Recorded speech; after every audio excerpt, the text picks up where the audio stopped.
This is Adam Martyn Television. Hello there everyone, and welcome to part 3 of this series looking at the history and impact of Doctor Who ratings. If you haven't seen parts 1 and 2, I highly recommend you check them out, as we looked at the first 2 seasons of the show to star William Hartnell as the first Doctor. But now sit back, relax, and join me once again as we delve back into the wonderfully niche world of Doctor Who ratings. Our destination? Season 3. It's the summer of 1965. Children are enjoying the 6-week break from school, and for the past 9 months they and their families had been enjoying in their millions the second season of the BBC's now well-known science fiction show, Doctor Who. We learned that Season 2 attained a season average rating of around 10.4 million viewers, which, considering the season was spread out across 9 months, that's a remarkable achievement. The peak of this success was the very first episode of The Web Planet, which drew in 13.5 million viewers. The 6-part adventure in full also carried the highest story average for the season, which was an insane 12.6 million. So with Doctor Who set to return in early September of 1965, what could audiences expect a third time around? And more importantly, in the BBC's eyes, could their little science fiction show strike it big once more? Or would it start to wear a little bit thin?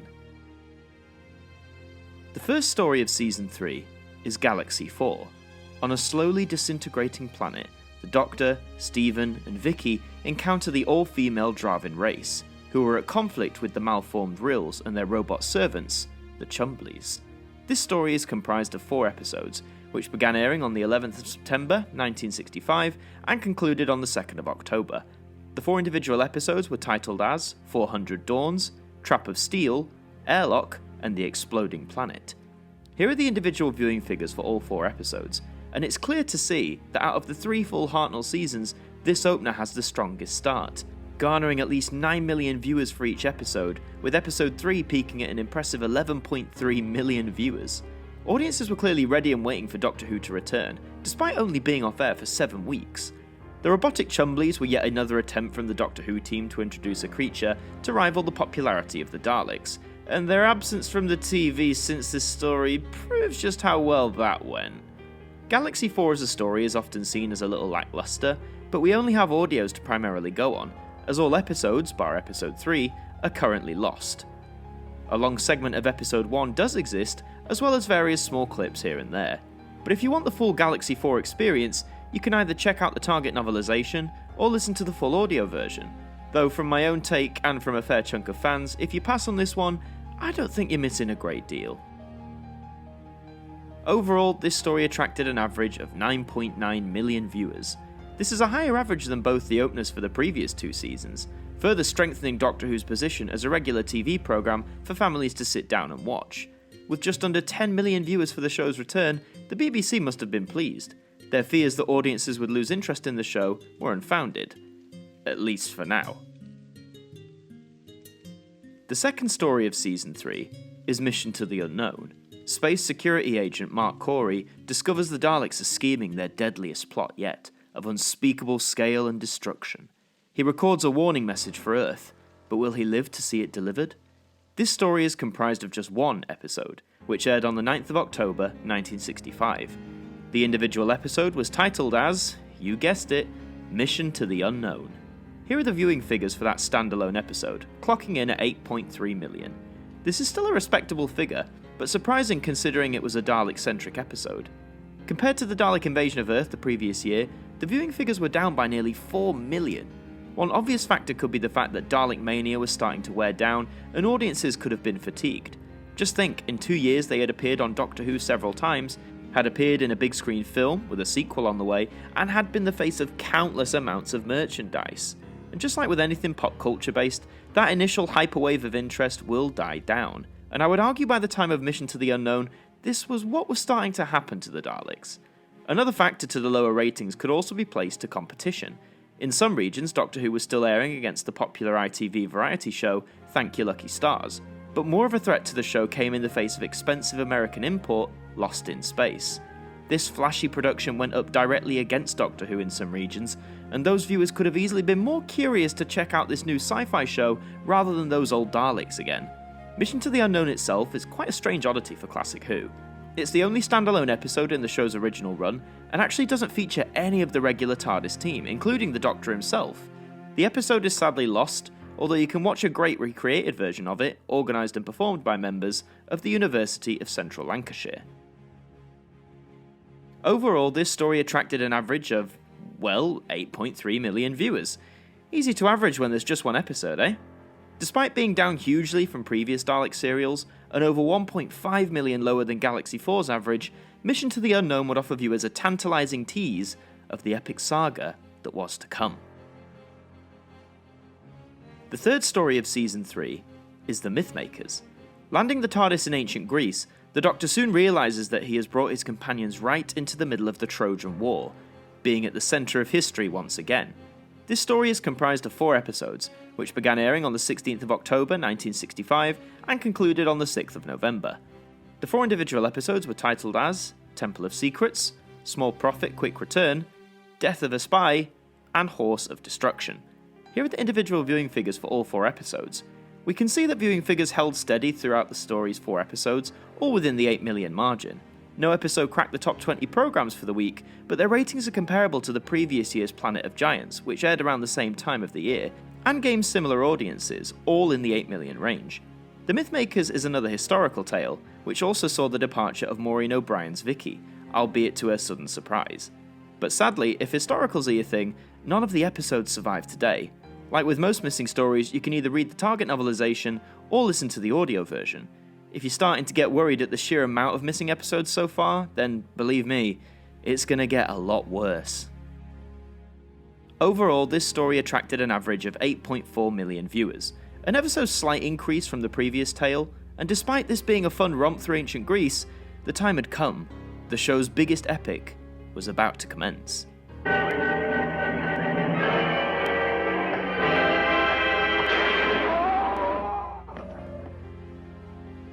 The 4th story of Season 3 is the Daleks' Master Plan.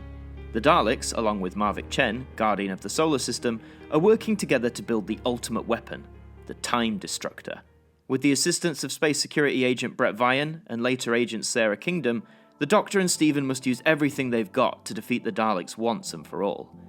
This story is comprised of 12 episodes, which began airing on the 13th of November 1965 and concluded over 3 months later on the 29th of January 1966.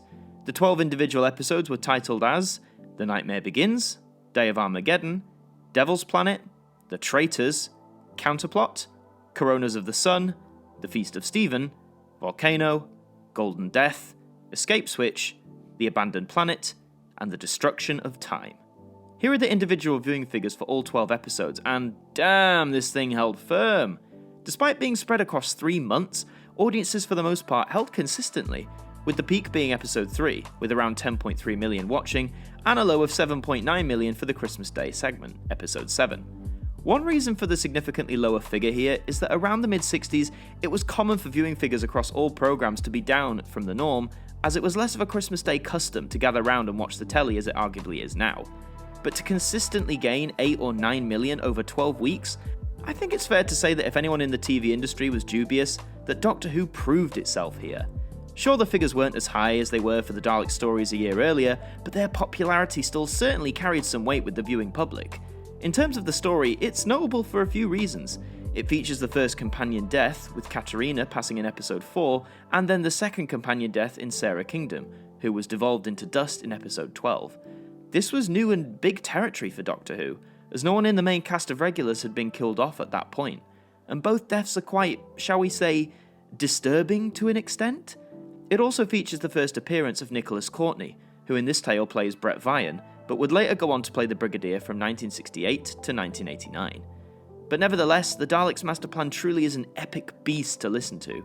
I say listen as that is the primary way to experience the story these days, either on CD, download, or even on vinyl.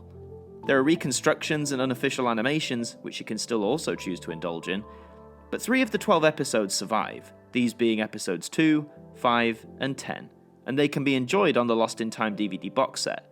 For more information on this legendary story, check out Joss's documentary on the making of the Daleks' Master Plan. Overall, this story attracted an average of 9.4 million viewers, a 1 million boost from the Mythmakers.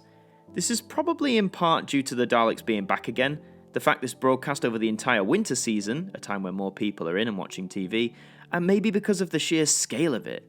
A 3-month Dalek story on the show was something unique, something that has never been attempted quite in the same way again. It's a real shame 3/4 of the story are lost visually, but I would recommend giving it a listen. It's an adventure that you certainly won't forget. One Dalek is capable of exterminating all.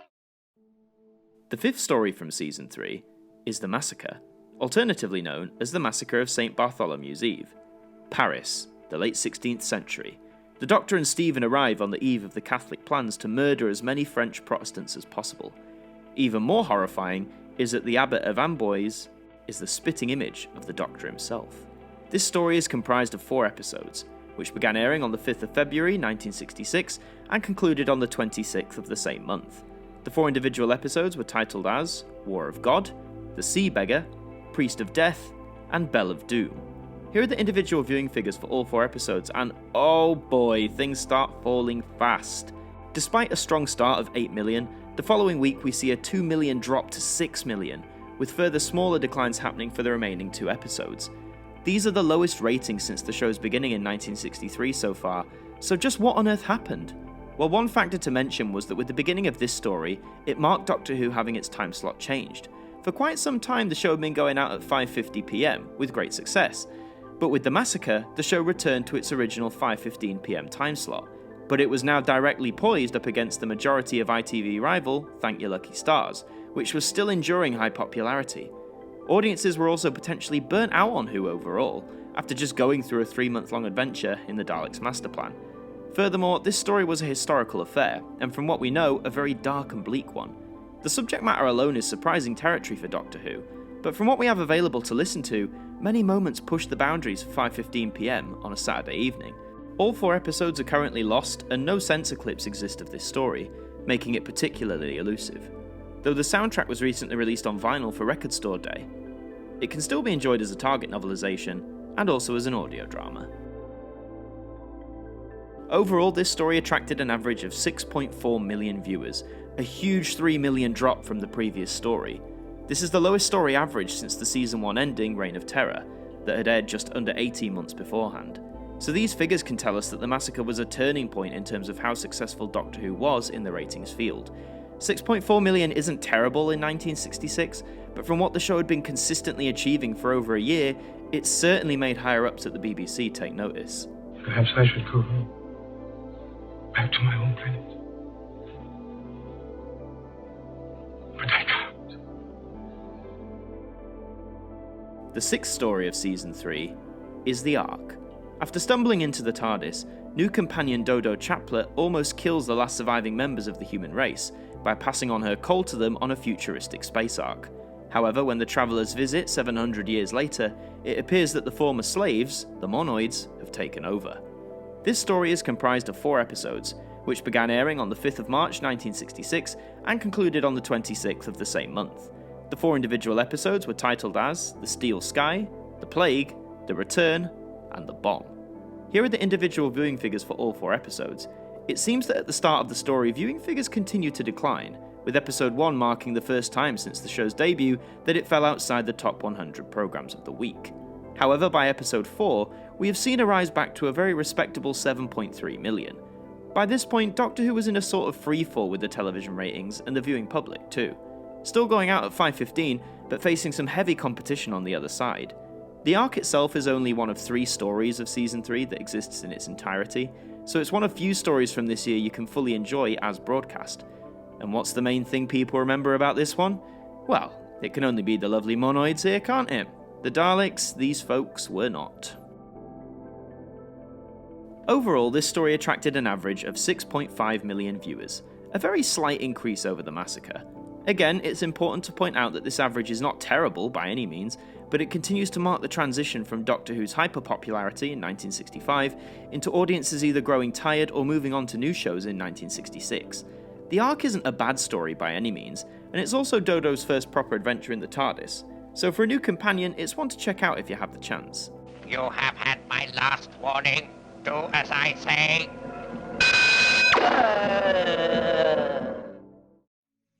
The The 7th story of Season 3 is the Celestial Toymaker. The TARDIS team end up in a strange fantasy dimension, operated by the sinister Celestial Toymaker. Can they beat his games and get out of the place alive, or will they become the Toymaker's playthings forever? This story is comprised of 4 episodes, which began airing on the 2nd of April 1966 and concluded on the 23rd of the same month. The 4 individual episodes were titled as The Celestial Toy Room, The Hall of Dolls, The Dancing Floor, and The Final Test. Here are the individual viewing figures for all 4 episodes. Now here we have a dramatic shoot up in viewership from the previous 2 stories, with a peak of 9.4 million for episode 3 and a low of 7.8 million the following week. The Celestial Toymaker helped Doctor Who bounce back into the top 50 programmes for each week it was on. One key reason for the bounce could be put down to the change in time slot, as the show was now broadcasting once again at 5:50 PM. It may seem odd to believe airing 35 minutes later than normal could do much, but when airing against things like the ITV News, no wonder people wanted some entertainment. However, this serial drew a lot of complaints, with many parents and critics claiming the story's tone was too violent and scary for younger children, especially due to the fact that a lot of childish elements, such as toys and games, were being turned into sinister nightmares for the Doctor's companions. However, one of the big strengths of this serial is Michael Gough as the Toymaker himself, truly a match for William Hartnell's Doctor. Speaking of Hartnell, he is invisible for most of the story. This plot element was deemed necessary in order to give the lead actor a rest, his health rapidly declining and his temper rising with each week of recording. It was discussed as to whether he should be replaced in the role at the end of the story, although Hartnell would hang on in the part for another 6 months before, well, we'll come to that. Overall, this story attracted an average of 8.3 million viewers, a nice 1.8 million boost from the previous story. With all the controversy regarding the violence and sinister tone, and the brilliant performances from the leads and Michael Gough as the Toymaker, I bet you want to see this story for yourself. Unfortunately, only episode 4 remains in the BBC archive, which can be viewed on the Lost in Time DVD box set.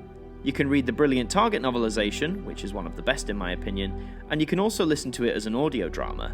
The Toymaker has not appeared on TV since this story, but he did return in the 6th Doctor sequel, The Nightmare Fair, which you can enjoy as a book or an audio drama from Big Finish.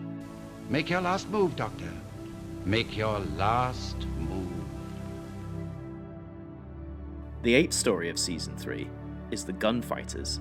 Tombstone, Arizona, 1881. The Doctor and his friends arrive mainly so the Doctor can have his teeth fixed, but little do they know they're about to stumble into the most infamous gunfight in the West, the battle at the OK Corral. This story is comprised of 4 episodes, which began airing on the 30th of April 1966 and concluded on the 21st of May.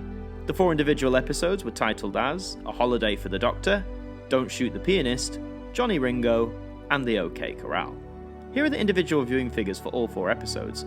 Sadly, we can see that things have taken a sharp tumble once again, going from consistently grabbing 8 million viewers per episode down to around 6 million. This is partly due to the move into the summer months, where audience members generally decline anyway, but another reason could be down to the setting of the story itself. This tale is bold for trying to place the Doctor into the Wild West, and sadly, it didn't go down well critically at all. Many criticising the dodgy American accents, the constant inclusion of a musical song, and just more farcical elements that didn't connect with viewers. Despite this hugely negative response and the lowest audience appreciation scores at that point, the Gunfighters still manages to exist in its entirety. It would be over 45 years before Doctor Who attempted a Western-style episode again, not until A Town Called Mercy in 2012. Overall, this story attracted an average of 6.3 million viewers, a huge drop of 2 million viewers from the Celestial Toymaker's average. Now we're back to the level seen at the start of the year, and the critical bashing of the Gunfighters from reviewers and the public certainly didn't help either. Despite not being to everyone's taste, the Gunfighters serves as an interesting experiment attempted in Doctor Who's early years, and if you want to make your own judgment as to how it turned out, you can check the story out on DVD. Doc, I would like you to meet the Clanton brothers. The Clanton brothers. Oh dear. I mean, how do you do? The 9th and penultimate story of Season 3 is The Savages. The Doctor, Stephen and Dodo arrive on a planet where innocent workers are having their life force drained from them by a power-mad ruling class, the Elders. Dare they get involved in the inner politics of this planet and its people? The story is comprised of 4 episodes, which began airing on the 28th of May 1966 and concluded on the 18th of June. There are no individual episode titles for this story, or indeed any story for the remainder of the classic era of the show. From here on out, each episode was titled simply by a number, which some people prefer, myself included. Here are the individual viewing figures for all 4 episodes, and as you can see, numbers are sliding further downward as the series progresses, reaching a new low of 4.5 million by the story's end, and a peak of only 5.6 million with episode 2. The show's time slot was shifted again, this time moving 15 minutes earlier to 5:35 PM. Shaking up a show's broadcast slot partway through a season could mean severe damage back in the 60s, as the luxury we have of catch-up and recording simply did not exist back then. Furthermore, when looking at the critical reviews of the time, it seems that audiences more and more weren't really connecting with the stories being put out, whether that was their setting or their tone or even the acting involved. But by the time The Savages concluded, where we also said goodbye to Stephen, it seemed like Doctor Who was now permanently on the decline, and potentially on the way out for good. Overall, this story attracted an average of 5 million viewers, a further 1.3 million drop from the previous story, but also marking the lowest average for a Doctor Who story at that point in time. As the story doesn't currently exist in the BBC archives, you can either check out The Savages as a Target novelisation or an audio drama release. But even in 1966, 5 million for a 4-part drama is not a strong average, and considering this is the penultimate story of the season, talks would have been rife amongst the production team and the BBC higher-ups as to whether they push on with a season 4, or whether this little sci-fi show should call it a day. And with Hartnell's health deteriorating at now rapid rates, the latter option was becoming ever more apparent. Goodbye, Doctor. Goodbye, Stephen. And good luck. The 10th and final story of Season 3 is The War Machines. At the top of the brand new post office tower, the supercomputer Wotan is brainwashing humans, ordering them to build the deadly war machines. This story is comprised of 4 episodes, which began airing on the 25th of June 1966 and concluded on the 16th of July. Here are the individual viewing figures for all 4 episodes, and things don't seem to be improving that much. 3 of the 4 episodes sit comfortably within the 5 million range, with episode 2 dropping to a low of 4.7 million. Time slot wise, episodes 1 and 3 went out at the usual 5:35 PM, episode 4 aired at 5:15, and episode 2 aired at the much later time of 6:55 PM. This was due to extended coverage of the Wimbledon tennis tournament. But with the story jumping around the time slots, that can't have helped either bring new viewers in or indeed assist existing viewers who may not have been aware of the changes. The War Machines itself, I would argue, is a very different story for the Hartnell era. Taking place in the then current day of 1966, getting 2 new young companions of the time in Ben and Polly, and having a threat closer to home, and in many ways it feels more like a second Doctor story than the first. And these kinds of tales will become a lot more frequent as we move into the next few seasons. Dodo disappears halfway through the story, given a bit of a flimsy exit, but Ben and Polly bring so much new and fun energy, contrasting well with Hartnell's more grouchy, rougher exterior. Thankfully, The War Machines does exist in its entirety, with all 4 episodes being available to watch on DVD. The transmission of episode 4 also marked the end of season 3 of Doctor Who, concluding a mammoth 10-month run, totaling 45 episodes, making season 3 the biggest in the show's history in terms of episode count. It's just such a shame that more than half of it is missing, with 28 episodes currently lost. Overall, this story attracted an average of 5.2 million viewers. A small improvement from The Savages, but far from the huge averages seen in the previous year. It's quite a shame that the final average for Season 3 is so low, but by the same token, it doesn't take anything away from the story. The War Machine serves as one of the most interesting tales in Hartnell's era, and certainly influenced countless stories that were to come in the future.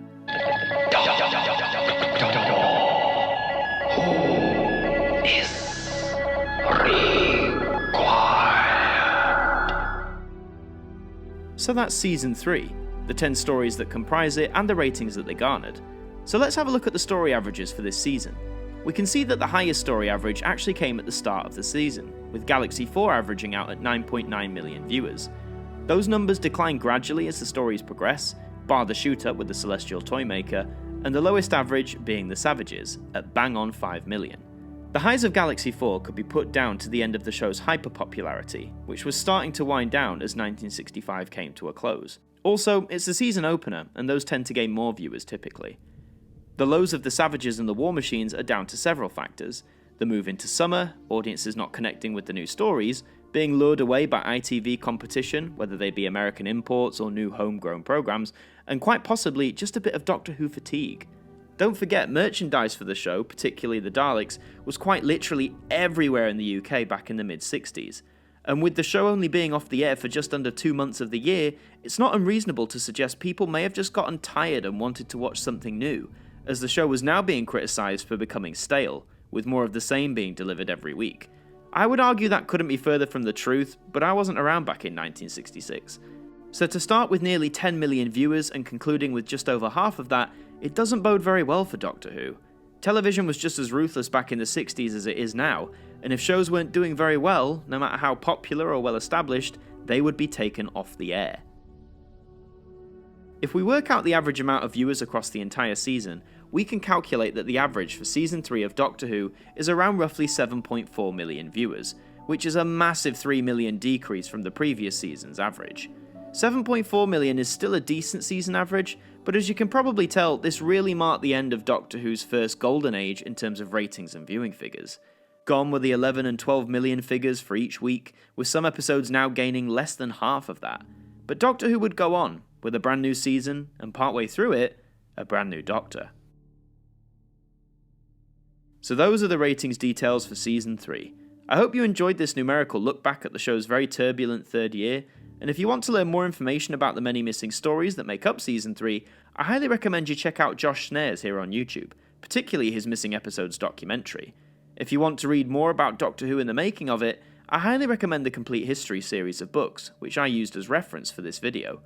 Please consider leaving a like, subscribing to the channel, and leaving your thoughts on Season 3 in the comments section below. I've been Adam Martyn from AMTV, and we will see you next time for Season 4. A massive thank you to our producer and director patrons for your support towards us here at AMTV. You just help keep us going, and that's massively appreciated. And that does bring us to the end of another evening here on AMTV. We hope you enjoyed the programme, and we hope to see you next time. Good night.